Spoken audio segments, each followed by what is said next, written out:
Okay, so if there are no questions, let's start with the class today. So today what we will discuss is transformer model. So as you may recall, in the last class we talked about recurrent neural networks, and recurrent neural networks comes with their own set of benefits and problems. But the major problem in RNN comes from actually this particular equation. Just to recall a little bit, so the major problem in case of recurrent neural networks comes from this equation: ht is equal to sigma w h t minus 1. This particular equation is the main cause of worry in case of recurrent neural networks. And why it is? Because you can see that the tth representation, it is actually dependent on the t minus 1th representation. So let's say you have a sentence with which has 10 tokens, right? So what you are doing in case of recurrent neural networks is feeding those tokens one at a time. So the first token is h0, then you feed it the second token, which now the hidden representation is h1, again the third token h2. So this is how it is progressing. H is getting updated as each token is fed into the model, and it is a sequential process. So you need to take into account the previous tokens to come to the next token, right? So there is a bottleneck here, that you need to process things sequentially. So the way that people have tried to parallelize this process is to use all this sequence in batches. So now instead of taking one sequence, you will take a batch of, let's say, 64 sentences. So each of these 64 sentences will have some number of sequence length. Some may have 10, some may have 12, some may have 15, stuff like that. So you will have 64 sentences. Each of them will have a sequence length of some x number of sequences, which may not be equal. Now what you do is that take the sequence which has the maximum length. Let's say the maximum sequence length is 16, right? And some has, let's say, 10, some has 8, stuff like that. So you need to create a uniform batch where sequences which are less than 16 are padded. I mean, some extra or special tokens are added, so that those sequences which are less than 16 adds up to 16. So now a sequence length of 10 is turned into artificially a sequence length of 16. And again, a sequence length of, let's say, 5 or let's say 8, all of them are artificially added with some special tokens to make them equal to the largest sequence length in your batch. So that is like a batch, that is how a batch is created. And now that batch is fed into this model. So now instead of taking one sequence at a time, you will take the entire sentence in your batch one sequence at a time. That means every sentence in your batch, one of their tokens will be fed into the model, and all the hs will get updated. So that's how this sense of parallelization is actually implemented in case of RNNs. And all superior versions of RNNs like LSTMs, GRUs, all of them take into account this process to parallelize, so that multiple sentences can be encoded at a time, because you are all doing everything in hardware which is called GPUs. So you are doing everything in hardware which is called GPUs, and in GPUs you have the capability of doing parallelization because it has multiple cores. So you can do parallelization, and to do parallelization you need to feed things in batches, and you do it at a time so that it's faster, right? But still this bottleneck is already there, that for even if you feed it 64 sentences, you need to take into account that for each of the sentences this hs will get updated one token at a time. So then you cannot actually use it for training language models on very large corpus. So typically we will see that most of the I have shown you that some of these models require billions of parameters to be trained, right? And these billions of parameters are trained on very, very large corpus. So as an example, if you take into all the articles of Wikipedia, all the articles of English Wikipedia, it has around 2500 million words, around on that ballpark, 2500 million words. And if you take all the book corpus, I mean the Google book corpus, you will have around, let's say, 800 million words, around that ballpark. So now you have so many words or so many tokens to learn representations of. And if you do it in this way, as it is done in RNNs, then your code will never complete. It will take ages and years, and it will keep go on and on. So that is the innovation that these transformers have done. So they have actually figured out a way to uh, actually take into account all tokens at a time. Instead of doing it one token at a time, they will do it all tokens at a time. And that is how you can learn language models on very, very large corpus. And that is why these transformer models are now like the state of the art, or right now the dominant technology in NLP. And various versions of these transformer models are used in lot of applications, and it has shown to be useful in various NLP tasks. And it is also quite useful in case of document representation. So with that background, let's start. So basically, transformer is essentially a sequence to sequence model, which means that you will feed it a sequence as input, and you will get a sequence as output. So in this example, you will see that so it also has an encoder and a decoder. These are like the two components. So you will feed it an encoder, feed in the encoder a sequence. So this is a French sentence, and you will feed it, and the decoder will convert this into another sequence, which is an English sentence. So this is an example of machine translation, where you feed a sequence of a language, let's say German, and it will give you the English version of that same sentence. So it is done through these two components, encoder and decoder. So what encoder does basically is it will take this sequence, a series of tokens, and it will convert this sequence into a vector representation.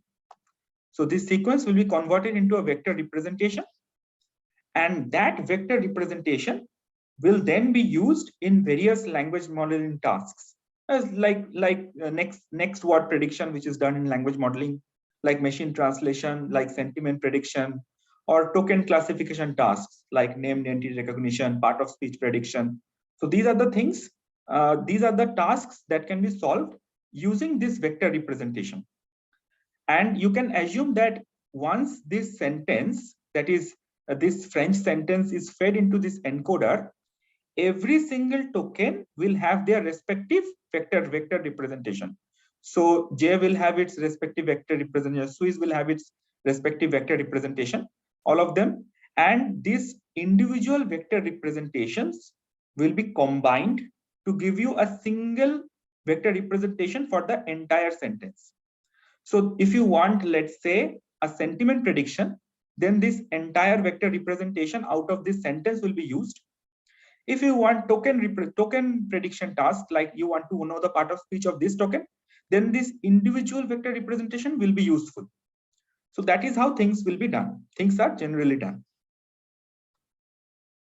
Now, let's talk about what are the constituents of this encoder. So this encoders is actually constituted of various layers of computational units. So it has a layer of some number of encoders. So some models have 6, some models have 12, some can have even 24. So based on the number of encoder layers that you stack on top of each other, the capacity of this model increases.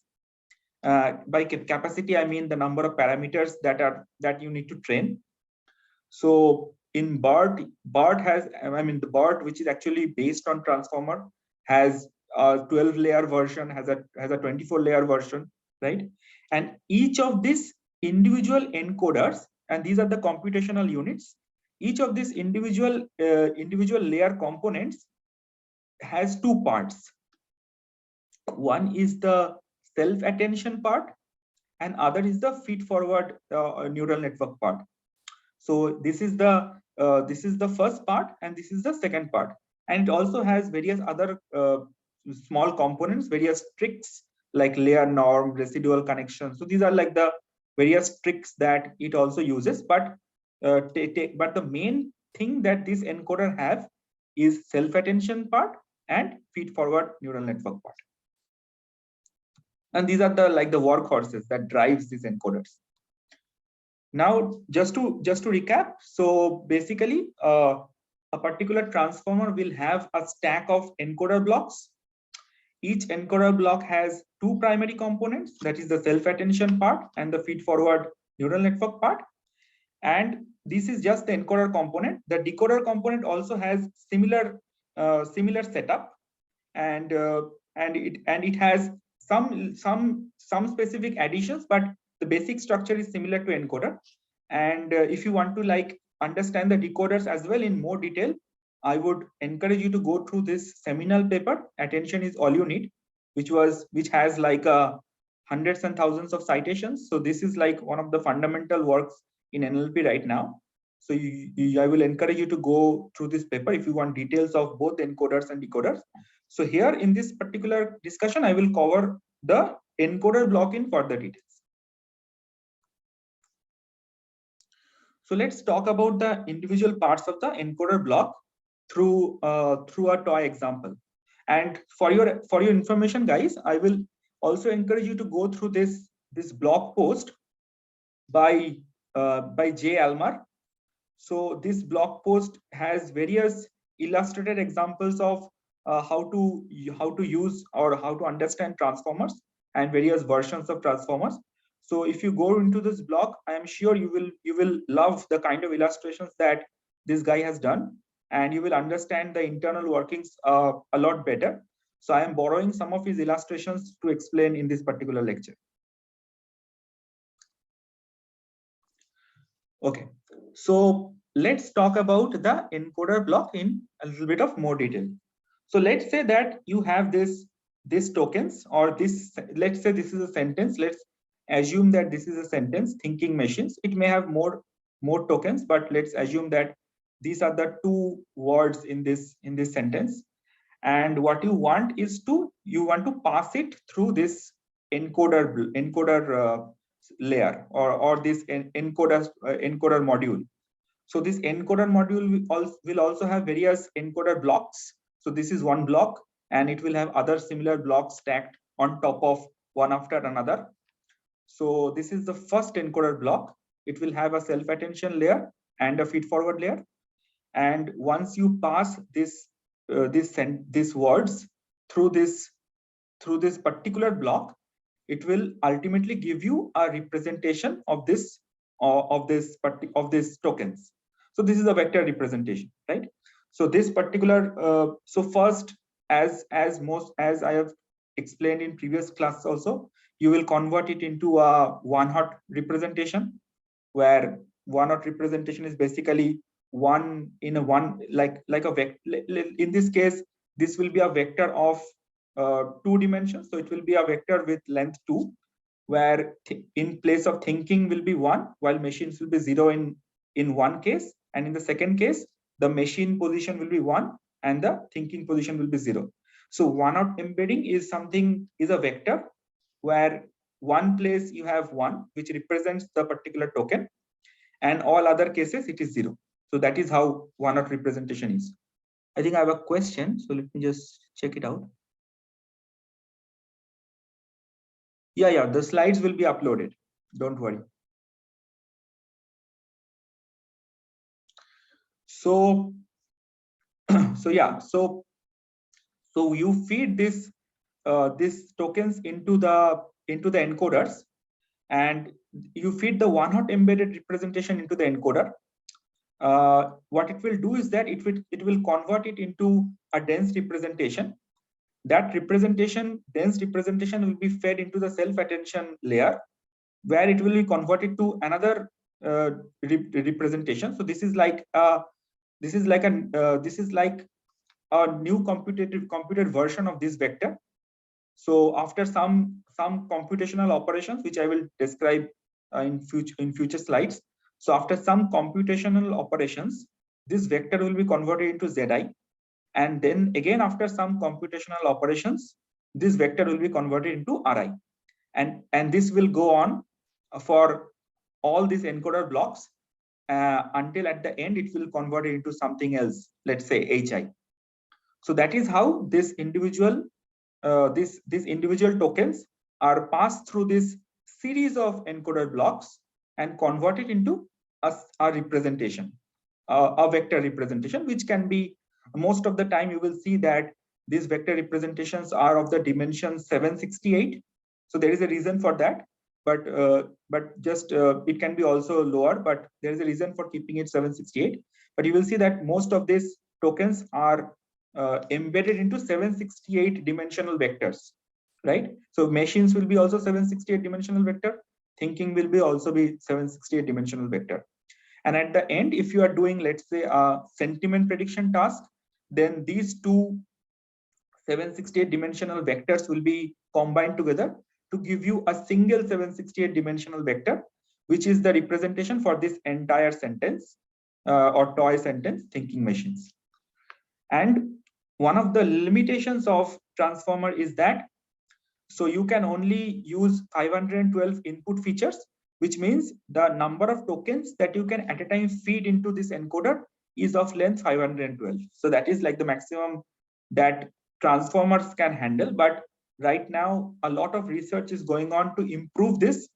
And there has been some current work, as you will see in some of the papers that you will study, that this number has been increased to 4,000 in some cases. In some cases, it has been increased to 60,000. So that is like sufficient to have a sequence as long as, let's say, an entire article or maybe an entire chapter in a book. But right now, in case of the early versions of transformers, you could only encode 512 input features, which is sufficient to encode, let's say, a paragraph in a Wikipedia article, or even like a small essay or something. So that you could have done. But now it is extended to incorporate large articles, like entire Wikipedia articles, so that new versions can do. So now coming to the idea of self-attention. So what is the requirement of this self-attention unit? So let's say that you have this sentence: the animal did not cross the street because it was too tired. So let's say you have this sentence, right? So you need to feed this sentence to your transformer model, and you will get vectors for each of these tokens, like the animal did not. Let's assume each of these tokens have their representation, and ideally what you want is it to be close to what it refers. Like in this case, it actually refers to the animal, it does not refer to the street. So you want the representation of it to have high affinity with the representation of animal and not to the representation of street, right? So that is what you want in your, that is a property that you want in your vector representation. And this property can be used by the system to know that it is referring to the animal and not to the street, right? But how do you do that? So that is a question which can be solved using this self-attention module. So the basic idea is to also learn a scalar value that connects it with all the tokens that are present in the sentence. So it will be connected to every single token that is present in the sentence, and this connection will be done through a scalar value. The weight of this scalar value, or the content of the scalar value indicates how strong the association is. So if the scalar value is high, like in this case, the scalar value that connects it with the and animal are high, that's why the association is strong. That means it actually refers to the animal, while the association between it and the other tokens in the sentence are low. That means the scalar value is low.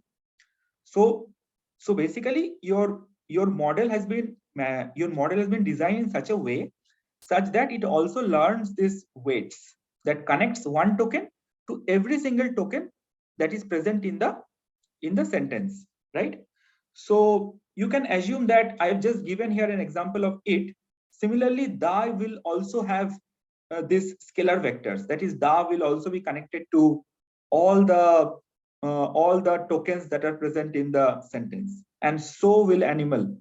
So at the end of the day, if your sentence has a sequence length of 512, then you need to learn a 512 cross 512 matrix that actually incorporates the association between every pair of tokens, right?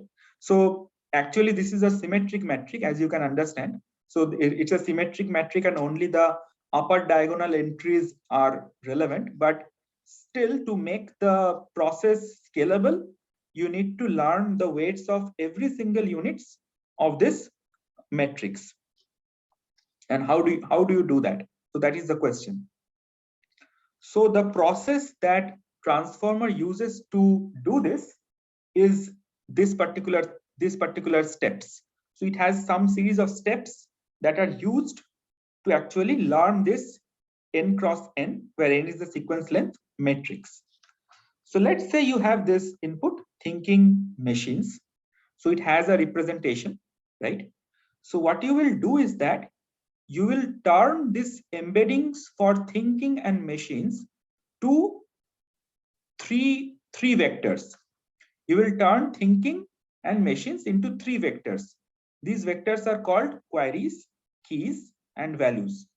And this transformation from xi into q1, k1, v1, and simultaneously x2 into q2, k2, and v2 will be done through these parameters which are learned. These parameters are w, wq, wk, and wv.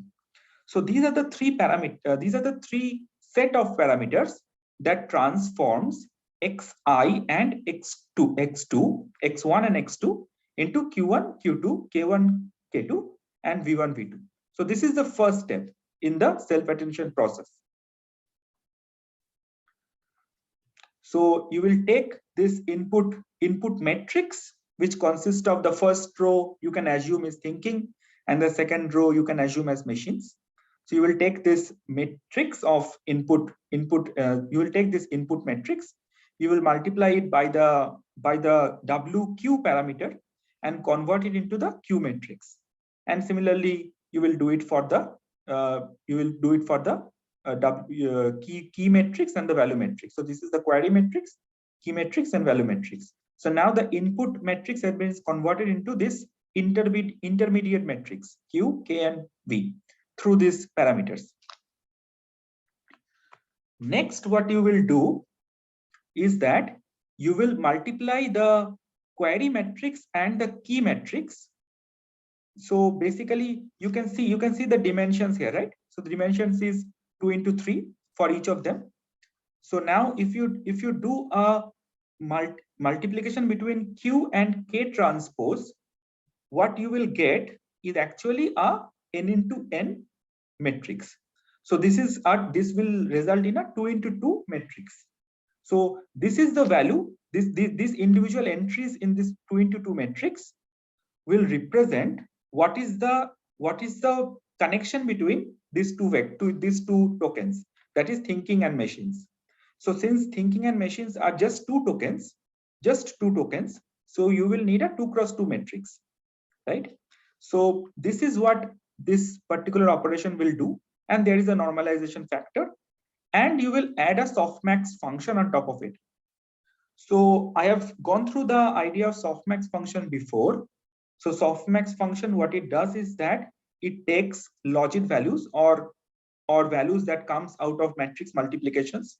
You will take these logit values and you will add a normalization of each of the individual rows. And this normalization will turn these rows into probabilities.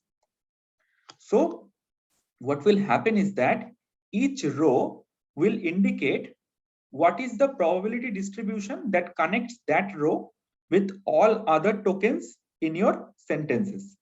So let's say you have a sentence of, let's say here you have thinking machines. Then the first row will be how important the word thinking is with respect to the other tokens in your sentence. So like in this example, the animal didn't cross the street. In this case, the row that corresponds to animal, after doing the softmax operation, you will get a probability distribution that connects animal with all the other tokens in your sentence. So you can assume that at the point it, the probability will be high. So at the end of the training, at the point it, the probability will be high, which will indicate the connection between animal and it. So after obtaining this probability distribution, what you will do is that you will multiply the value vector, the value matrix with this probability distribution. And that will lead you to Z. So what you are doing basically is all the vector representations in your sentence are getting multiplied with their respective probability distributions, conditioned on what token you are talking about. So as an example, in this particular case, the representation for animal will be a convex combination of all the representations of this particular sentence, and this convex combination is done through the probability values after obtaining the softmax. So weighted by the probability values, all the representations of the sentences, all the representations of the tokens will be combined together, and they will give you the new representation for the animal. So you can understand, since it has high probability, a large portion of its representation will be combined with animal, while let's say some token, let's say D, this has very less probability, so you will combine very less portion of D's embedding when you are computing animals embedding, or when you're computing its embedding. So basically its representation will be a combination of all this, where you will take the individual vectors and then combine them with the probability values. And since animal and da has high probability, then their representation will have high focus when you are computing it, while the other, which has low probability, will be marginalized out, will have less importance when you are combining it. So this is what you are doing in this operation. And at the end of the process, what you will come up with this matrix. This is one of the possible outputs of this matrix. So and they will and these values will, as since softmax is applied, these values will sum to 1. Now this is just one set of these W's are just one set of parameters that I've talked about in up to now. What transformer does is that it uses multiple W's. Like you can have W0, you can have W1, W2 up to W16. So you can have multiple sets of W's, and that is multiple sets of query matrix, key matrix, and value matrix. And it has been shown that 16 is a good number to take. So these various sets are called attention heads. So if you are using a set of cardinality 16, then you're using 16 attention heads while you are using this self-attention process. I hope I am clear up to now. So if you have any questions, you can ask me. Otherwise, I will move to the next part.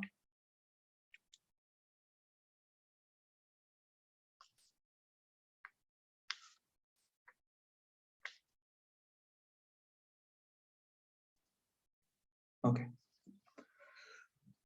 Okay, so as I have explained, so this input matrix X through various attention heads that you choose, like in this case, they have chosen 8 attention heads. This X will be converted into 8 ZIs, that is from Z0 to Z7, each through their respective attention heads. Now, what you do is that you concat these different z's in a single matrix. So this is just basic horizontal concatenation of the different matrices. This is just an operation in you can see this is just if you have used NumPy in Python, it has a horizontal h concat function that just takes various matrices and combines them horizontally. So you just combine them, and then the feed forward layer or the feed forward neural network unit comes into the picture. So what it does is that it passes this entire representation through a feed forward layer, and then it gives you a new Z, and this is passed on to the next encoder block. So you give input you give input to an encoder block, this x matrix input matrix, and through this multi-head self-attention and feed forward layer, it gets converted into Z, and this Z goes on to the next the self-attention layer, the next embedding layer. That's how it works. So it goes through some 16 of this or some 24 of these layers until you take this Z as your final representation.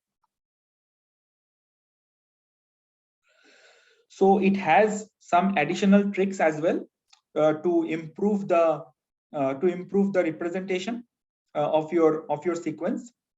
So one of the additional tricks is positional embeddings, and the others are residual connection and layer norm. So I will just go over a little bit about positional embeddings, but you will find details about this in the papers. So as you can see in this particular process, the machine has no knowledge that thinking is coming first and machines is coming after thinking. So if you have a sequence of 10 words, if you have a sentence of 10 words, if you do this process of obtaining embeddings, the machine will have no knowledge that this word comes after this word. So to add that information, an additional embedding is passed into this representation of thinking and machines, and this additional embedding is just like one in. So along with this embeddings, a value of 1 is added to this, then a value of 2 is added to machines, and if you have more tokens, then 3, 4, 5 up to 512 are added, just to give the model a notion that thinking is the first embedding, machine is the second embedding, then something else is the third embedding. So that is just to give a notion to the model, this sequence, this idea of sequence.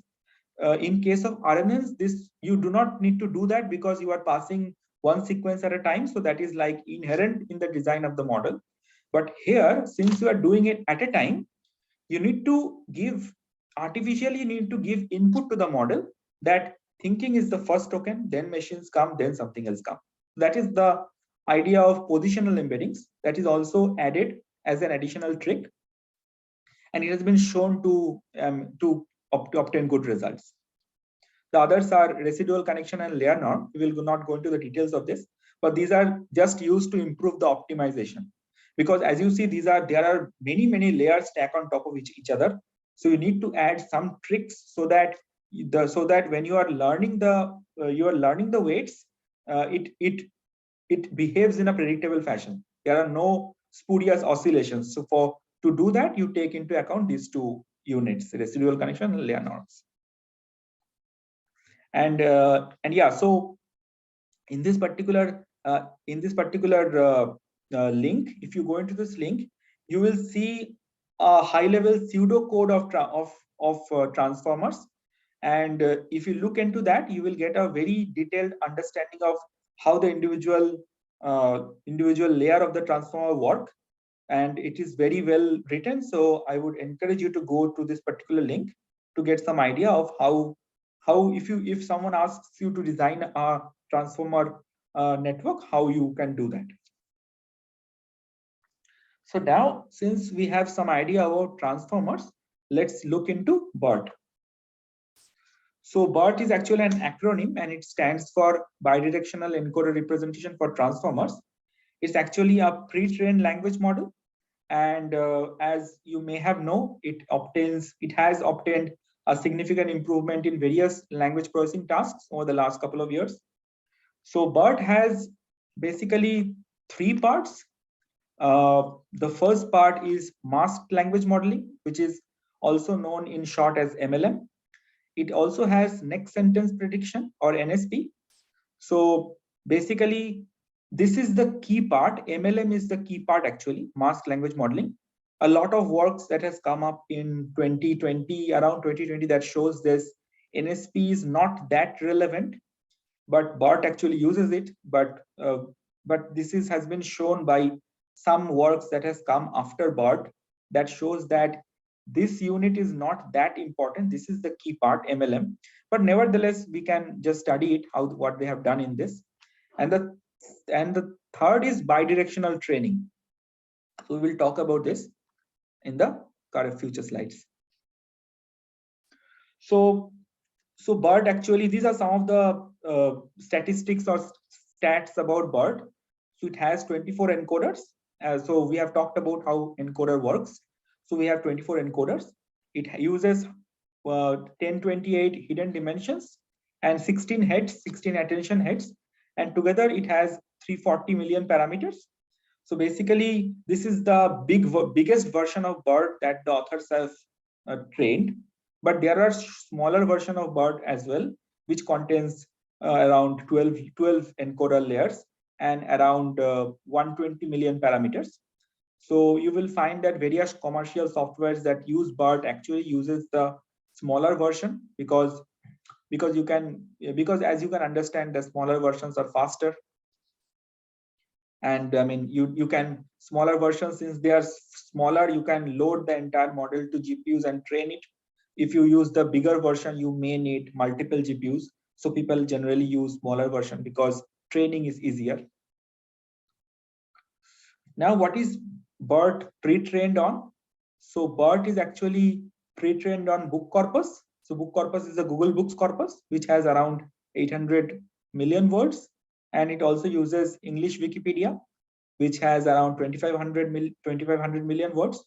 So right now, you will find that the bigger language models, they're actually trained on this corpus called Common Crawl corpus, which actually includes all the websites that are out there in internet.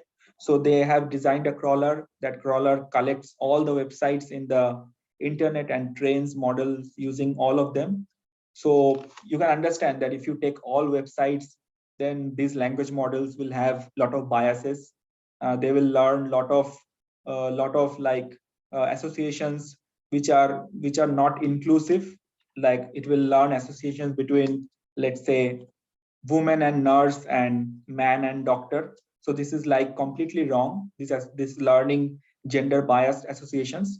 So a lot of work is right now going on to actually solve this, so that the representations are inclusive and this kind of stereotypes do not get into representations of these language models. So a lot of great work are going on in these directions. If you're interested, you can check them out. And yeah, the pre-training part of BERT, as you can understand, it is done in an unsupervised fashion, which means that there are no annotators that are annotating sentences or text. It is done on a large corpus that is completely not annotated, and training data is automatically created. And this process, this pre-training process, where a language model is learned, is actually compute intensive. And actually, it is also very pricey. I mean, I have seen that to train BERT once, you need like $5 million or something, and it can take like 6 months or something. So that is like extreme amount of. So that's why you will see that these models are generally trained by big industries like Google and stuff. this kind of people.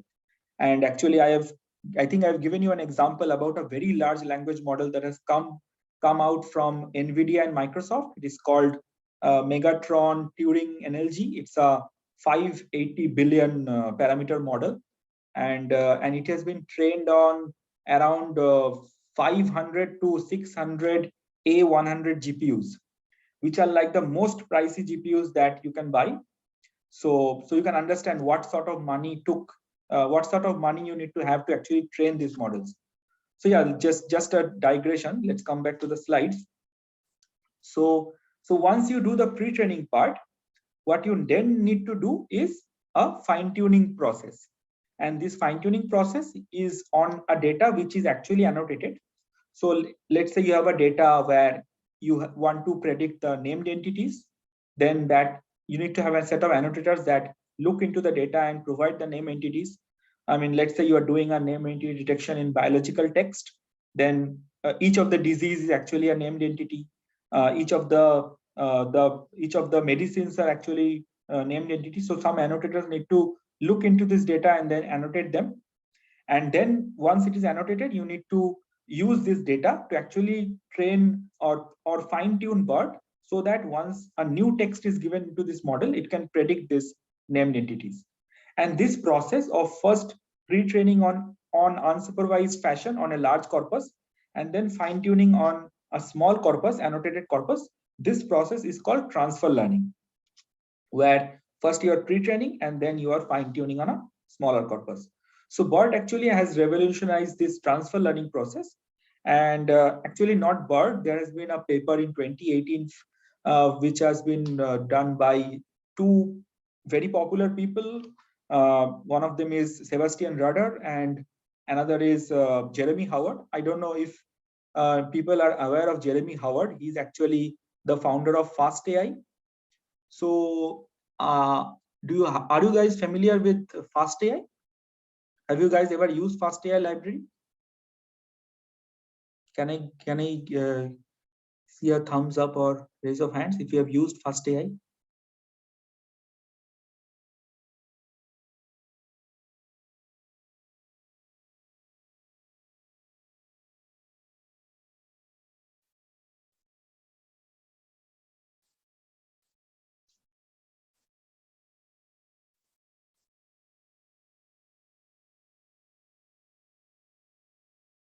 Okay, no one has used FastAI. That's interesting.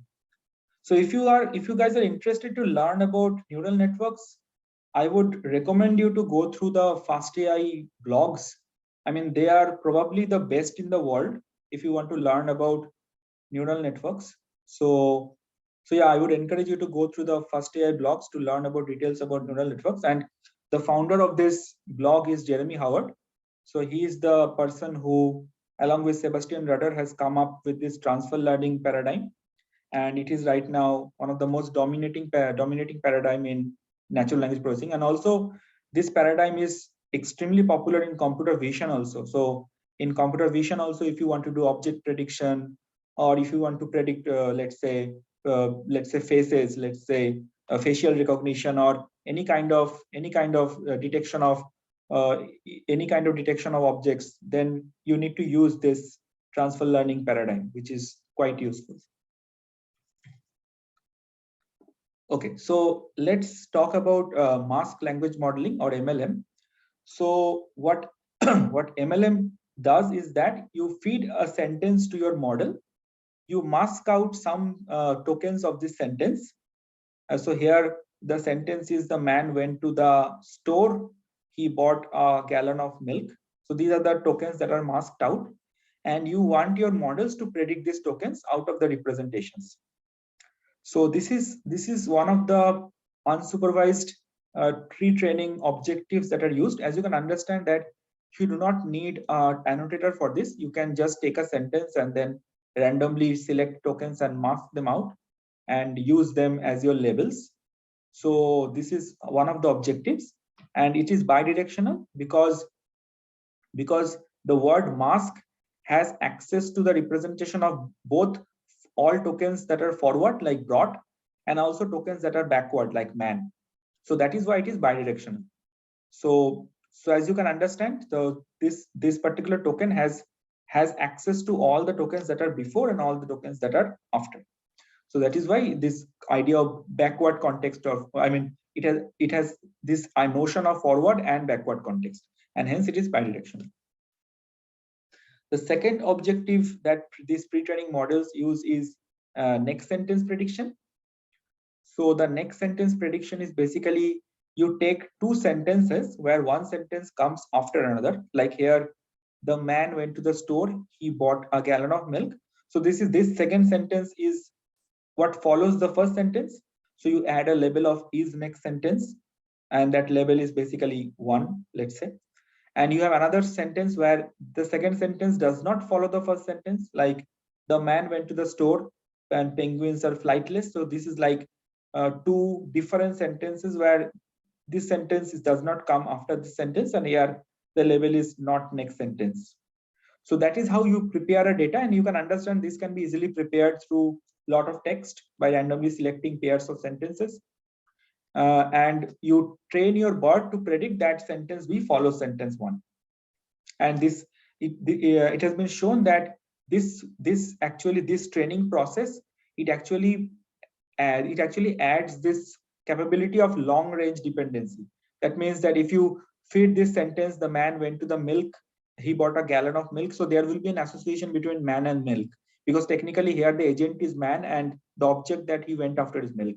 So that association will be captured if you do this next sentence prediction process. And there is another interesting capability of these models, which is contextual representation. So basically, in case of the previous word embedding models, like we have gone through Word2Vec.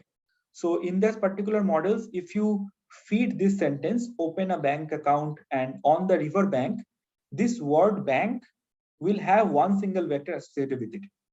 So this word bank will have one vector, irrespective of whether it's a bank, a financial institution, or whether it is a bank that is like a side of the river.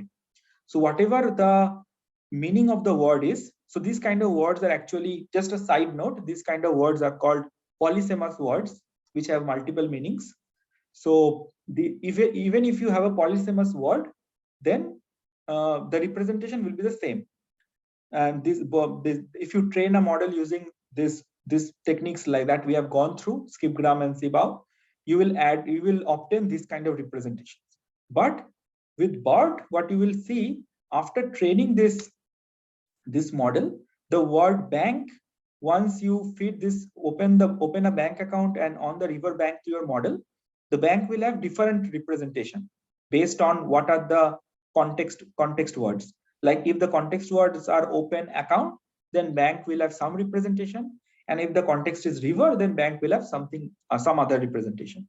So that is like one of the things that you get using BERT, which is called contextual representation, which is quite useful. And yeah, so basically I have also given you the link of the BERT paper. There are some nice interesting results that this BERT paper shows, and some interesting ideas that you can go through this particular paper to get further details. But I've covered most of them in this lecture. So how it is different from other models in terms of bidirectionality?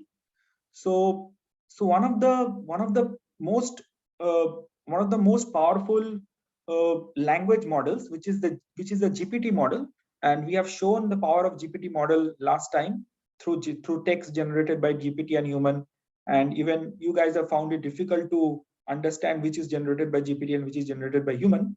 So these particular models actually the information flow is unidirectional. That means that it needs to take into account T1 and then it generates T2. Then it needs to take into account T1 and T2 and then it generates T3. So that is how the flow of information takes place in case of GPT model. And this flow is also called autoregressive language modeling. Autoregressive because you regress on what has come before to come about what has come after. So that is why it's called autoregressive. And BERT, actually the idea is bidirectional information flow, because to generate T1, if T1 is masked out, to generate T1, you have access to all tokens that come before T1 as well as all tokens that have come after T1. So that adds that this is the result. This is the reason why this idea of contextual representation comes, because it takes into account both before and after to generate the representation. And with BERT, what we have seen is quite improvement in various NLP tasks. So there are these actually competitions or benchmarks that are out there. One of them is called Glue. One of them is called Super Glue. So these are like the benchmarks that are which various institutions hosts, like Stanford and Cornell, and these institutions host these benchmarks. And on these benchmark datasets, these models are actually tested. And this was the result of the benchmark in around 2018, 2019, when BERT was doing quite well. It was the top of the ranks, top of the rank list. And now there are various models that actually has beaten this. But at this particular point of time, various NLP tasks like sentence prediction, question answering, and natural language inference, these kind of tasks, BERT was doing quite well. So to summarize about BERT, so as you can understand, it is actually a language model that has been pre-trained on a lot of data and then applied to various NLP tasks, which include document level NLP tasks. However, one of the drawbacks of BERT is that, as we have seen, that it has a capacity of 512 segments. So it can actually take into account moderately large paragraphs. But if you want to use it to embed documents, like if you want to embed entire entire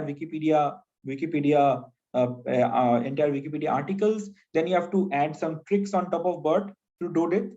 So a lot of people, what they have done is that they have used BERT to obtain representations of individual paragraphs, and then they have those paragraphs they have merged together through some computational operations to give you the final representation of the entire article.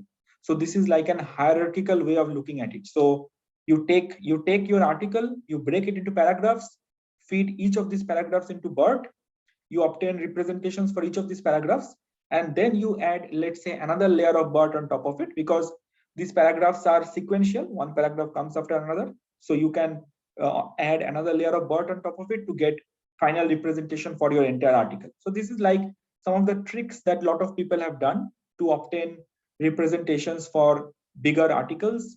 And if you improve these 512 segments to, let's say, 4,000, then anyway you can do it in one pass. So that is like some of the things that people have also done. And as you must understand, that it is an ongoing field of research. A lot of work is going on, because ideally we want to use this kind of models in many challenging tasks which require processing a lot of text in sequence. So a lot of work is going on, and you will see in this paper some of the active works and some of the active techniques that people have applied to solve and overcome various challenges. So with that, I end our lecture today. And yeah, and if you have questions, you can ask.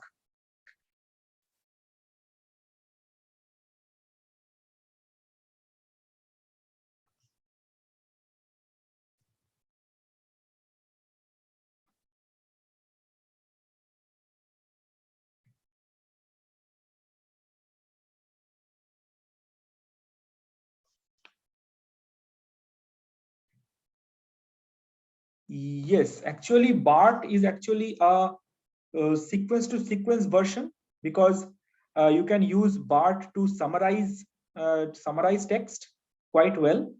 And actually BERT is actually uses a different kind of pre-training objective, which is quite rigorous. So in some cases BERT is preferred over BERT. So it has various nice objectives. Like BERT, I have just told you about next sentence prediction and MLM, right? But BERT also uses things like adding noise to text and then forcing the model to eliminate that noise. Like you take a sentence, you jumble up the different tokens and then feed that to your model, and you want your model to give you the correct order of the sentence.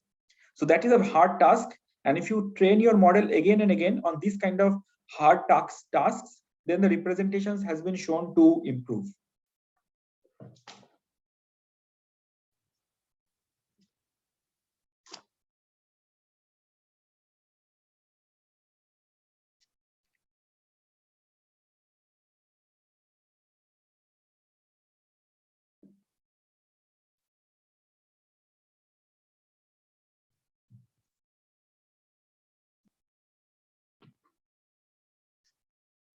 And I hope you guys have no questions about the course logistics also.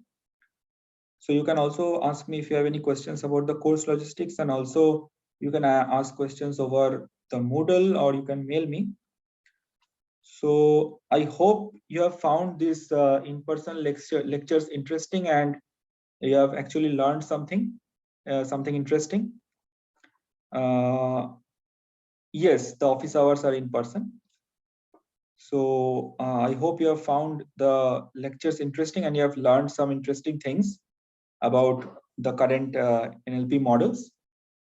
Yeah, we will not have further classes from now, and we will actually meet directly in the presentation process, which will be like on 6th and 7th of December. So I wish you guys a very nice evening, and I wish you guys enjoy while you take up the challenge of reading the papers. And yeah, and thank you for attending this class. So bye guys.